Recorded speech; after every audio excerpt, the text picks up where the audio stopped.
Good afternoon, ladies and gentlemen. Welcome to this workshop. Thank you very much for attending this workshop after lunch. So this workshop will focus on some innovative no-market approach for mitigation, adaptation, and biodiversity that can be used by implementing the host country's sustainable development priorities through incentivizing climate action. My name is Marcio Viegas. I'm the founder and managing director of Sustain. We are a micro multinational working with information, consulting, training, and assurance around sustainability, namely around the climate change. Today, you will hear presentations from Lucy Naidenova, Climate Resilience Officer at the African Development Bank, Audrey Cynthia Yamajako, Principal Climate and Environment Finance Officer also at the African Development Bank, Axel Michailova, Senior Founding Partner at the Perspectives Climate Group, Axel, and Diana Guzman, Article 6 Climate Action Implementer at Alcott. To me personally, this is amazing because I organized the first Article 6 event at the late Carbon Expo many years ago. And today at this conference, I don't know if you know, but we have 6 Article 6 workshops during this conference. So it's great to see more specific discussions about Article 6. But here, this workshop, presenters will share the best practice and lessons learned from the Adaptation Benefits Mechanism, park bonds, green banks, and climate and sustainability reporting. No market mechanisms can increase the options for finance climate action. They can coexist with market-based approach and have an important role to play in achieving the global goals of the Paris Agreement and the host countries' NDCs. At the end, we may have some time for questions from the audience. So I encourage you to ask questions, if you may. When you ask questions, please introduce yourselves and tell us which organization you're representing here today. So to kickstart the workshop, and I'll move there, you first see a video explaining the Adaptation Benefits Mechanism. So please, the video.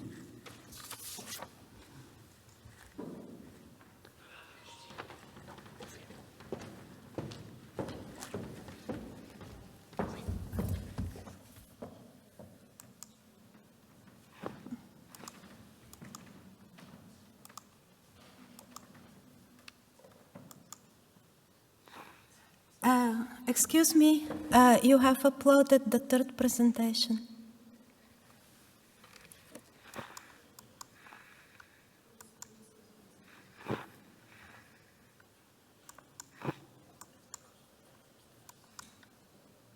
What about the slide deck?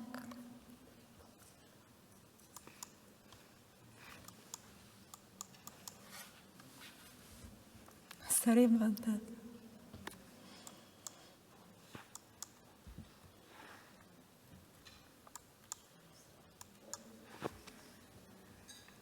Okay, so let's play the video, please.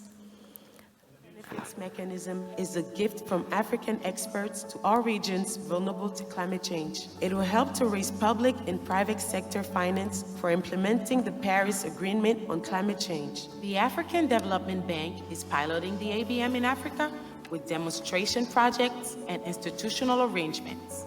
An independent ABM executive committee with mainly African experts to develop its rulebook.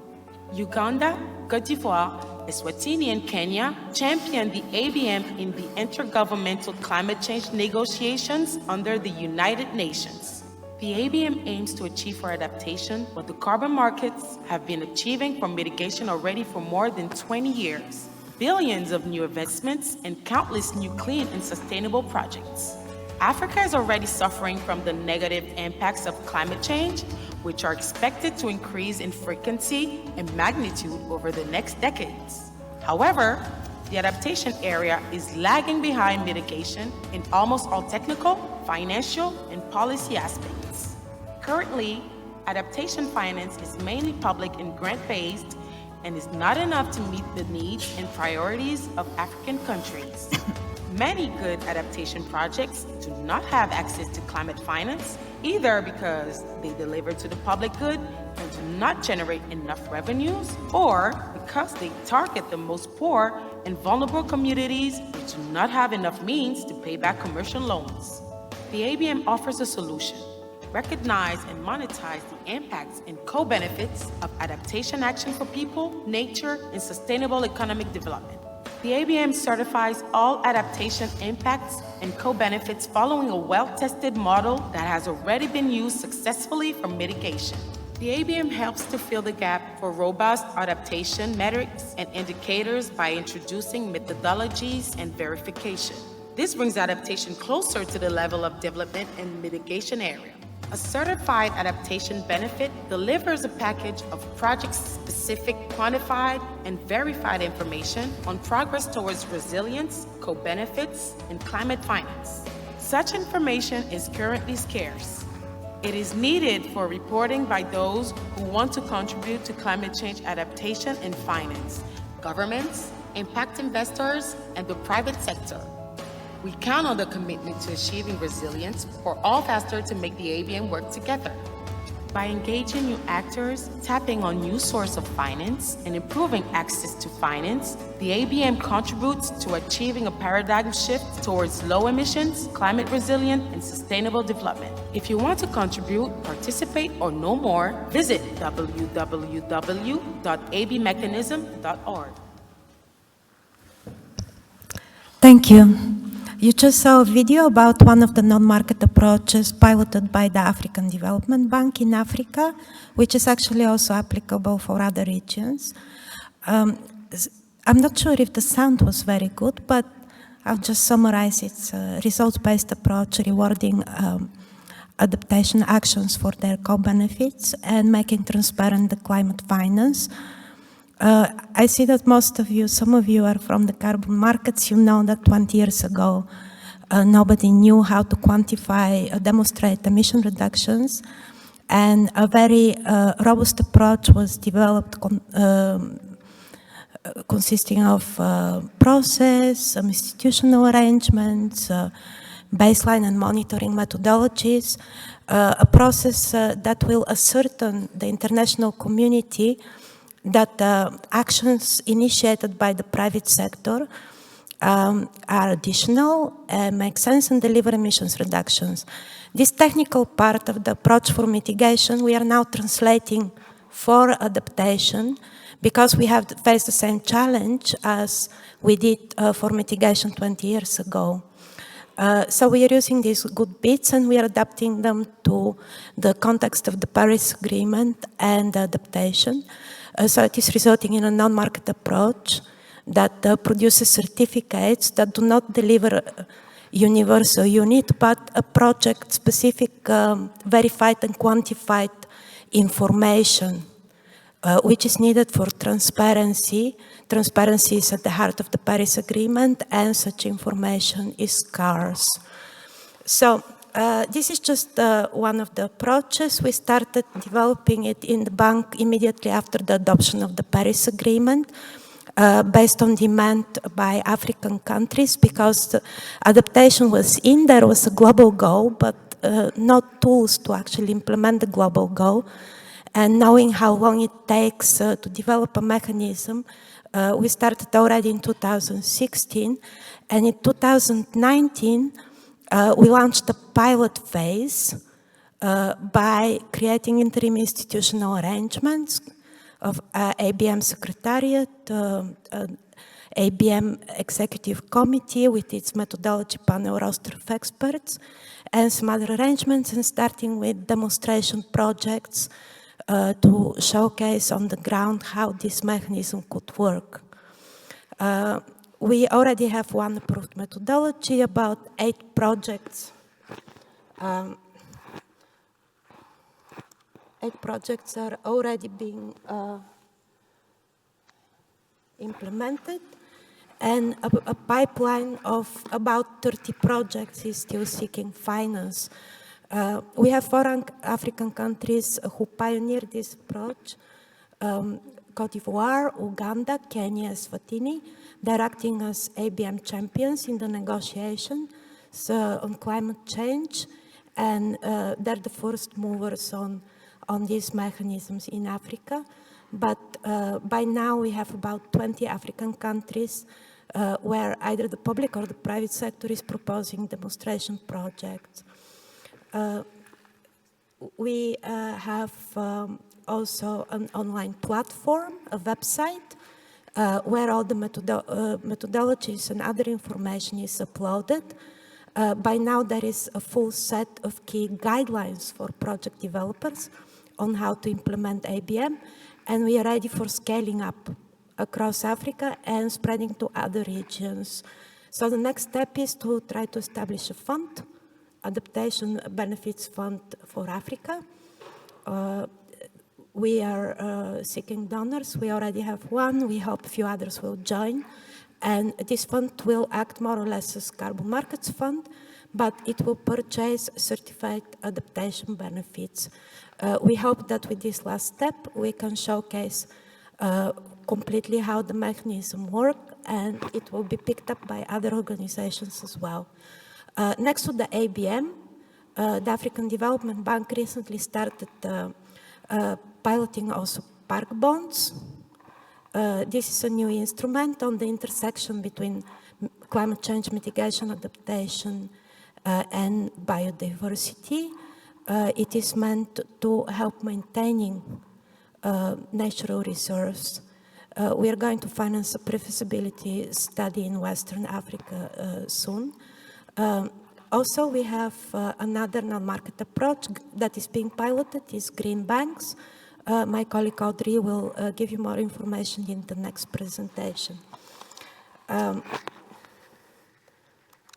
Very quickly about the core problems that non-market approaches address in Africa. First of all, there is no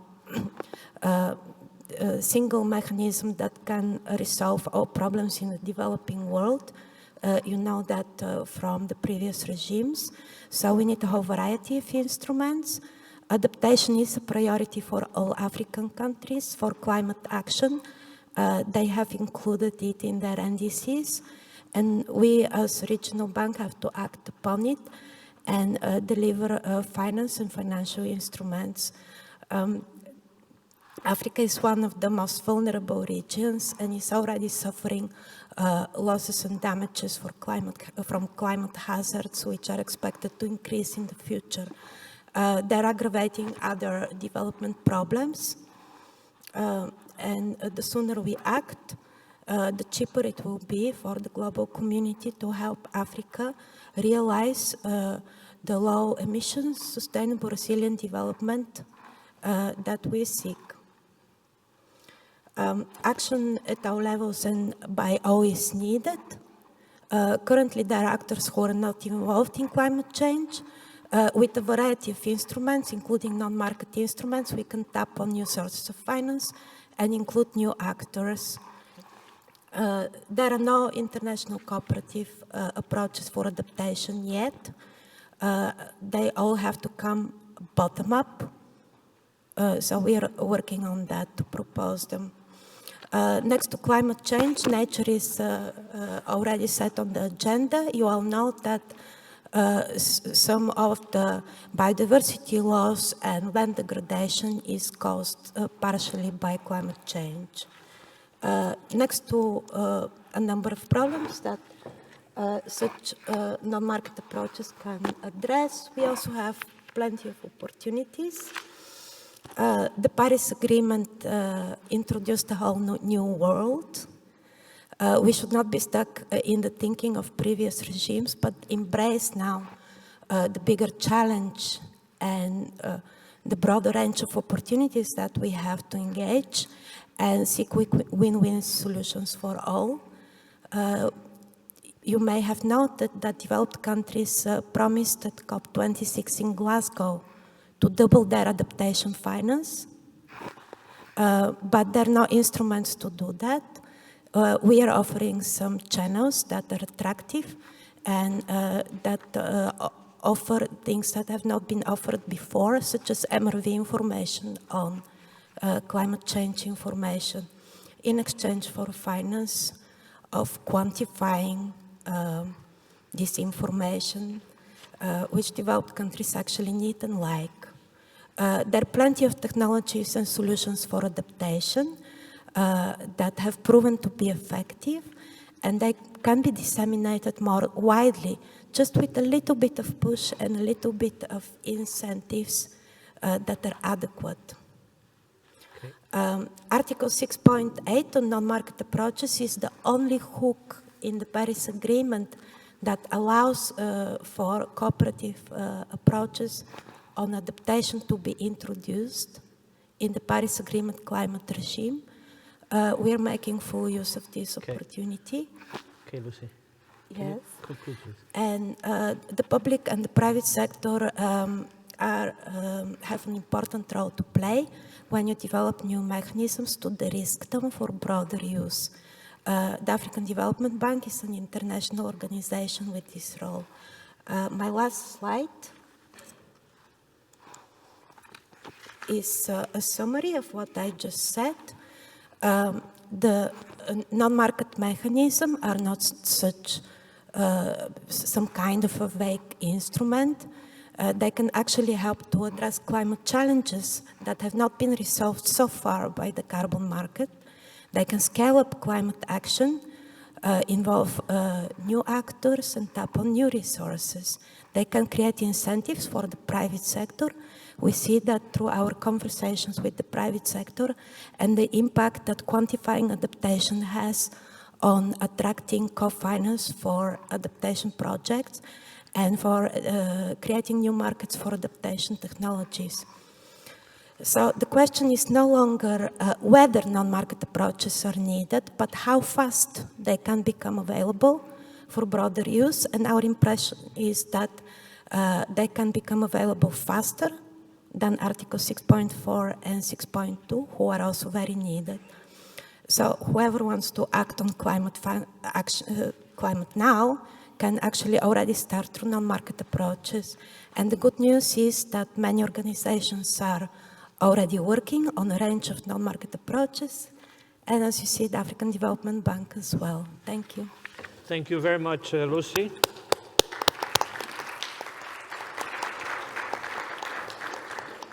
Thank you. Next, Audrey will present the Green Banks and another no-market initiative of the African Development Bank. And so, Audrey, please explain what gap or what gaps in the architecture for the implementation of the Paris Agreement is being filled by the Green Banks and how it will incentivize climate action. Thank you very much, Mathieu. Good afternoon, everyone. I'm very pleased to be here today to talk about the Green Bank model. So today here we want to know how we can implement Article 6, how can we implement climate action. And to do that, we need a place, we need a kind of marketplace where we can match demand and offer. And the Green Banks, those are the kind of vehicle which have the capacity to match what the project developer needs in terms of financing, and also a match with the investment criteria investors are looking for. Because an important thing to have in mind is the problem is not that we are lacking of resources, because all the resources are there. We just need to have it, to have the proper investment guideline, so all the resources we need and the existing resources will be channeled to the climate action we are looking for. We need actually not to change the system, but more to do an institutional change. As if you allow me to mention and to state one of my colleagues from Amundi, one of the major asset managers in Europe. So just to explain you what is the Green Bank model and how is it innovative. This is the innovation we want to present today. The Green Bank model is a vehicle. Most of the time, we created most of the time in an existing financial institution, or it can be created from scratch, like a national green bank, or it can be a facility hosted in an existing commercial banks. Why is it powerful? Because it's a thematic vehicle, a financing vehicle, which invests in green projects or in project implementing or following countries' NDCs. It uses a blended finance approach. It means that it uses a small amount of public resources to leverage private investment. By using, how works this blended finance is you use these concessional resources to better prepare a project, or to bring the patient capital or the concessional resources which are mostly needed in this kind of investment, climate and environmental projects. So those resources are used to de-risk those transactions, so the private sector can find the bankability they are looking for, and also they are assured that most of the risks are covered, and they can step into those transactions safely. This is a powerful model, especially when it's done on a local level. Why? Because those facilities, as you can see on the charts, they have the capacity to mobilize domestic resources. It's really interesting because you can have resources, capital labeled in local currency, so it doesn't increase the cost of capital, so it makes those type of financing more accessible to the project developer. It also has the capacity to mobilize external concessional resources without increasing the sovereign debt of the country. This is really powerful as well, especially in the African context where we have this challenge. And you see at the bottom of the chart of the presentation that those local national green banks or local green finance facility, they have the capacity to source green projects on the ground. When we are talking about a green finance facility hosted in an existing commercial banks, because these existing commercial banks has already a portfolio of projects, they can easily mainstream adaptation and mitigation in existing portfolio, but they can also source new project, new green project on the ground. And why it is important? Because they have a network, an existing network of clients. So by knowing those project developers, by knowing that there are existing resources for them, for a project which will fit those green criteria or climate criteria, then it will be like the carrots to attract more green project. And those facilities, they will be able to work as a lead arranger on those transactions and help the project developer to better structure its project, and also they will be able to present it on the market and raise co-financing from other commercial investors. For Africa, we know that the need, we were talking about adaptation earlier with Lucy, and we know that adaptation finance is really critical, and the gap of financing is huge. The Global Center on Adaptation talk about 331 billion by 2030 in his last report. And we know that those needs are underestimated.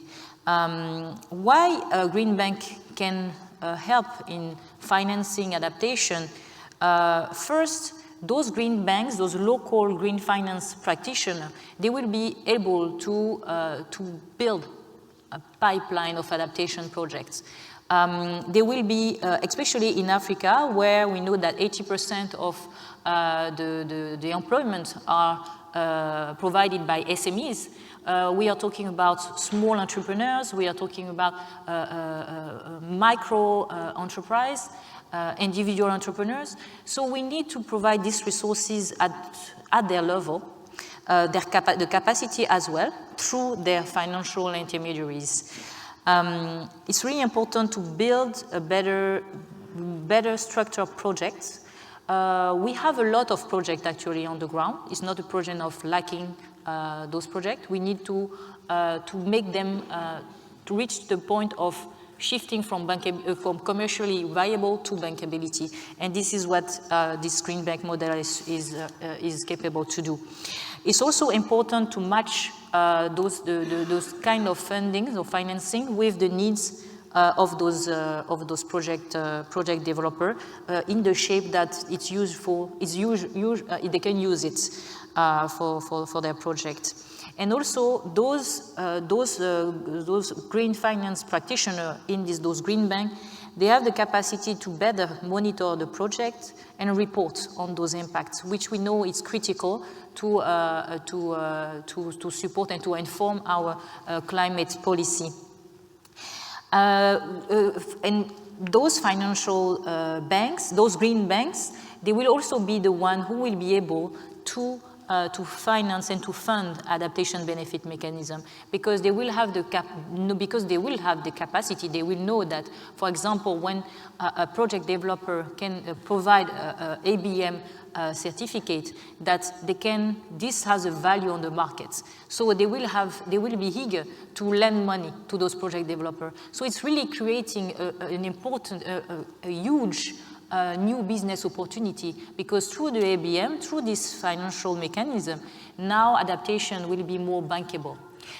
So, for example, today, preserving the forests, landscape protection, biodiversity, those kind of sector, they are not bankable for the private sector or even for the financial sector.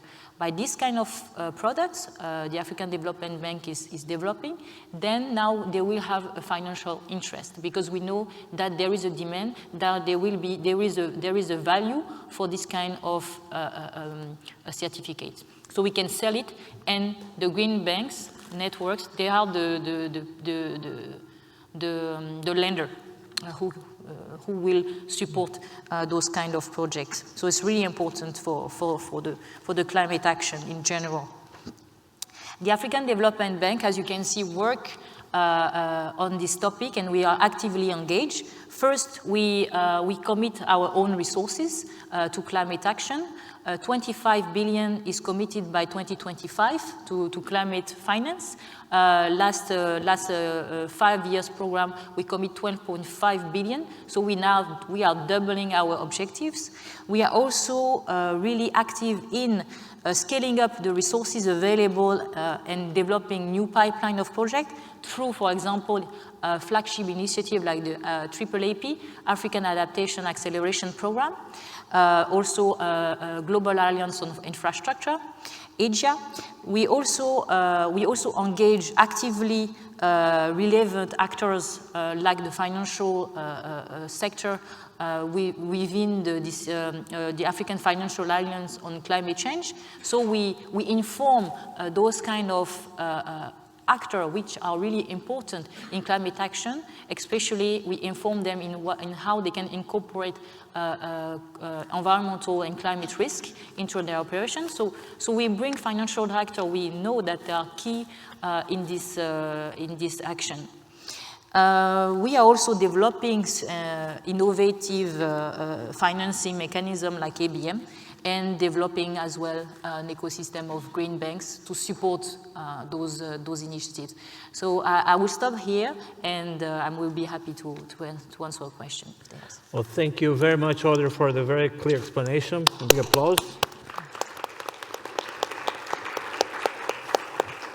Thank you. We now have Diana Guzman from Alcott, who will present their activities around the Climate and Sustainability report. So, Diana, how can reporting motivate the private sector to climate action? Okay, so thank you very much for that question. And it is very important to be able to quantify impacts in order to push forward adaptation-based mechanisms and any adaptation and mitigation projects in general. So this is where we come in. So I would like to share a little bit of our work in this area, among other areas. But first, let me tell you a little bit more about Alcott, just in case somebody here is not familiar. So we are a climate action company, global climate action, so not only based in Mexico or Spain, but we also have offices in Colombia, in Senegal, in Ghana, and many more, even Switzerland. So it's a very big global footprint that we're working on right now. And we are very happy to be working in both mitigation and adaptation right now.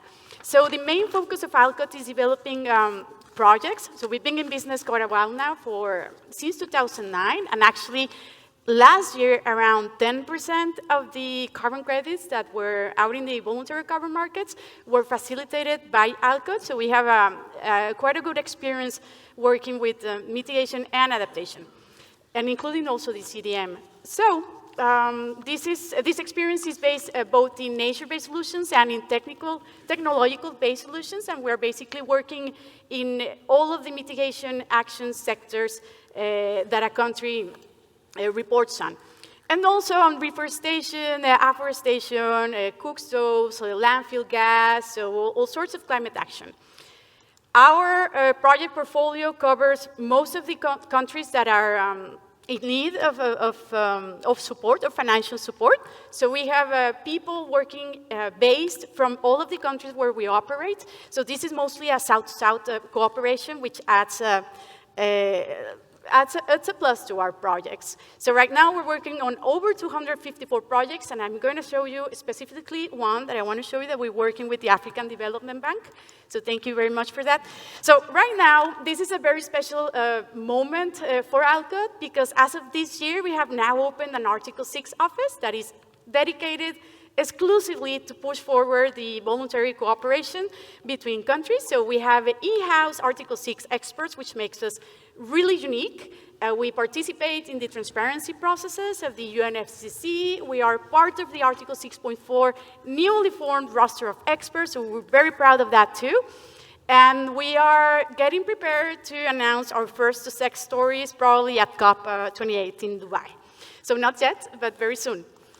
So we are working in climate policy, capacity building, probably very soon working on regional capacity building under Article 6, covered by Article 6.8. So that's also something that we're pushing forward to facilitate the adaptation and mitigation. And well, we are doing work basically in Article 6.2, in Article 6.4, and Article 6.8. So regarding sustainability reporting, in Article 6.8, it is very, very important to have a way to quantify the benefits, and for that, we have developed a very special tool to quantify the impact of the diverse SDGs. So this tool is called Namashu, and it's unique to ALCOT. It was developed by our Vice President of Climate Action, Sergi Quadrat, a few years ago, so we have now placed it in action in different companies, and it's a way to measure the impact on each of the 17 SDG goals, so based on a lot of research and a lot of graphical tools, so the impact is visible also to the shareholders and to the consumers that support these companies. And we are looking forward to have this as a sustainability reporting to push forward the adaptation-based mechanism. So as you can see, they have a lot of graphs that we issue afterwards showing the impact of the different SDGs. We're very proud of this tool, and we encourage you to contact us later for more information, because unfortunately we cannot dive very deep right now due to time constraints. And of course, ALCOT has many years of experience in other types of sustainability reporting, including assessing the water footprint, the plastic footprint, not only SDG impacts, also the carbon footprint in general, life cycle assessments. So we are experts in these kind of studies, and we are helping the private sector be part of these transitions and partake in the voluntary cooperative approaches by having a way to develop their sustainability strategies and be accounted towards NDCs, host countries as NDCs. So one of our ongoing projects right now with the African Development Bank is a very special project in Senegal related to plastic. So right now in Senegal, about half of the waste is not being collected, about 47% to be exact is not being collected. So what happens is that it stays out in the street, and all of the water irrigation and water channeling systems of the city get clogged. So this creates chaos every time it rains. So that's an existing problem, and the African Development Bank, with ALCOT and the Waste Management Institution of Senegal, SONAGED, have partnered to provide a solution for this, to better adapt to the ongoing changes in the climate, because each year there's more and more rain, so this problem exacerbates. And it is also very hard on women, because women tend to stay behind when the flooding occurs, because they are helping children, they are helping the elderly, so they are most affected by this. So this project, which is estimated to receive about $5 million US, is dedicated to a facility where women mainly work in the facility to sort the plastic and to recover this plastic from the streets, and then construct or generate a new source of revenue and develop construction materials, low-cost construction materials, through which people affected by the floods can recover and can reconstruct their homes. And this is expected to generate about 200 direct jobs for these facilities and over 5,000 indirect jobs on the long run, on 10 years. So we're very proud of this project and very happy to be collaborating to push it forward. And of course, we're very excited to be able to quantify it with our tools later. And there are other projects based on adaptation that I would love to tell you about, but we will have to leave it for another session. But yeah, so yeah, in Uganda, in Africa, in Latin America, we have many projects to talk about. But yeah, so I think I'm going to be wrapping up here in the interest of time. But thank you, and if you have questions, we are here to answer them, even after this session. Well, thank you very much, Diana. Very, very interesting practical example of no market-based approach. And now I have a question to Axel, who is a veteran like me in carbon markets. So what can non-market-based markets or approach learn from carbon markets and vice versa, Axel? Yeah, thank you very much. I'm really happy to see almost 100 people in Article 6.8 side event. I think it's a record in probably the history of the Article 6.8. So the problem, of course, is adaptation has not had a real home in the past. In the Kyoto Protocol, it was thought that all the countries deal with it on their own. In the Paris Agreement, we have an Article 7 on adaptation, but it is only talking about, yeah, the NDCs may contain something, but there is nothing really tangible. And we've seen in practice that adaptation finance is not flowing freely. We have, of course, a few public international climate finance organizations who are doing adaptation projects, but there is not private finance flowing like it would flow, for example, to the carbon markets. And if one also looks at the overall numbers on donor finance, it's still way more than half of the funding goes into mitigation. Why is that? That's the case because there is really a lot of conflict about what actually is adaptation. And there are various schools, there's a lot of articles in the scientific journals. Some say, yeah, anything that promotes development is adaptation. I would have problems with that interpretation. Others, and myself included, would say it needs to have a specific link to climate change impacts. And if you want to prevent future impacts, then you do adaptation. And there needs to be a dedicated intervention that is linked to these impacts of climate change. Otherwise, constructing wells in semi-arid areas would all be seen as adaptation. But do you need deeper wells, or do you need more wells because you have less precipitation over time? So this, of course, has made adaptation, yeah, the orphan of the international climate policy regime. And that's where Article 6.8 now comes in. The non-market approaches, of course, originally that was also more of a negotiation game because Bolivia wanted to ensure that not everything is about markets. So they wanted to have a counterweight, and that's why they came up with the idea of non-market approaches. And this, of course, has then made it into the Glasgow decisions on Article 6. But yeah, given that there is not much specific government interest, we have still a relatively broad approach. So you see here in the bullets a few possible definitions of what non-market approaches could be.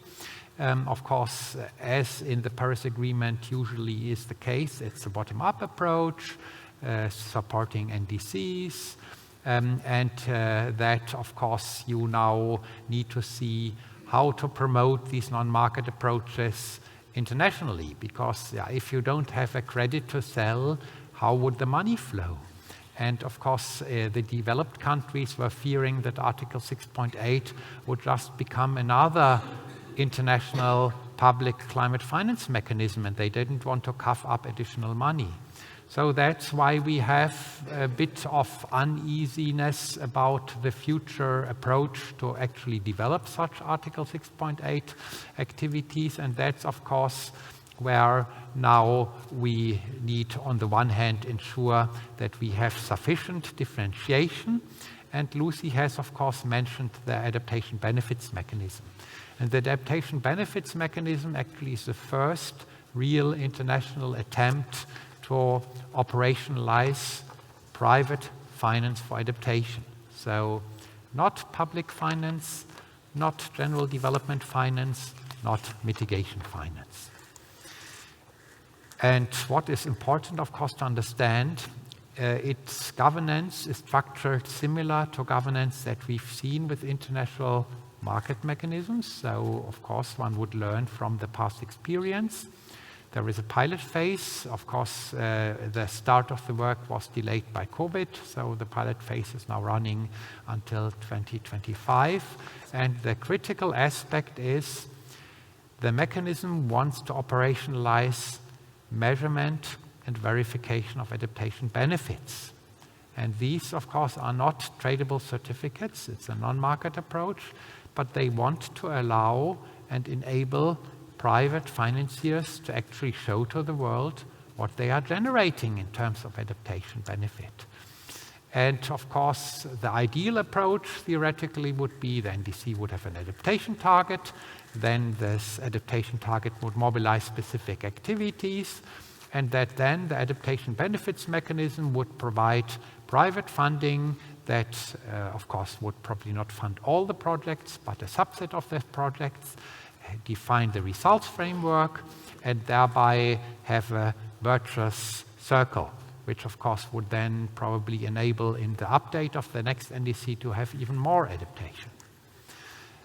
Of course, what do we need to do for this? We need to have a good typology. So what we did in the context of our methodology work is to have a clear typology, actually what are climate change impacts, how do they realize in forms of specific events, and that we are then able to have a differentiation of our methodologies to actually calculate the adaptation benefits.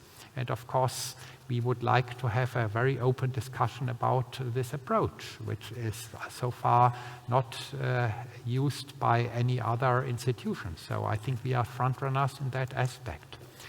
Then, of course, also that we deal with this classic problem of the attribution gap. So how do we differentiate between outcomes and impacts? For example, there has been one methodology submitted to the Adaptation Benefits Mechanism, portable flood barriers. So how can we then actually measure the benefits of such a portable flood barrier? And of course, and that brings now in my research work, there could be a high-level approach to adaptation benefits with two main indicators, one human life and health, and another one, the economic assets that actually are saved from destruction or deterioration. If anyone is interested in that, there are various research papers out on this metric, and I would be really interested to have your comments on that. But yeah, how do we assess these benefits? We have a cycle, an activity cycle, where methodologies are being developed, submitted to the governance structure of the ABM, and I serve as vice chair of the methodology panel to assess the submissions that have been made. And there are various experts serving on that methodology panel, and there's another roster of mainly African locals who actually now enable to really assess the methodologies as per the specific activity types they are meant for. And there again, we learn from mitigation how to develop such methodology in the adaptation context. And we, of course, face the challenge how to address the baseline situation. But again, we can learn from mitigation experiences. And of course, we need to address the conundrum of maladaptation. We may have a perfect adaptation project for 20 years, but in a 50-year time horizon, that may be maladaptation because the impacts may overwhelm the project. So how do we deal with this? And this also needs to be addressed on a higher level of governance. I want just to stress that the first methodology has actually been approved last year under the ABM. It was developed by Perspectives Climate Group on behalf of the German corporation. Reduction of food losses of stored potatoes through improved storage facilities.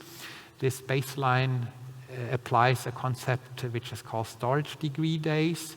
So how much is there a difference between the ideal temperature in which the potatoes can be stored and between temperatures that actually lead to rotting and decay of the potatoes? And the certified adaptation benefits would then be the prevented economic losses of potatoes in storage. So with that, I would like to thank you and looking forward to the discussion.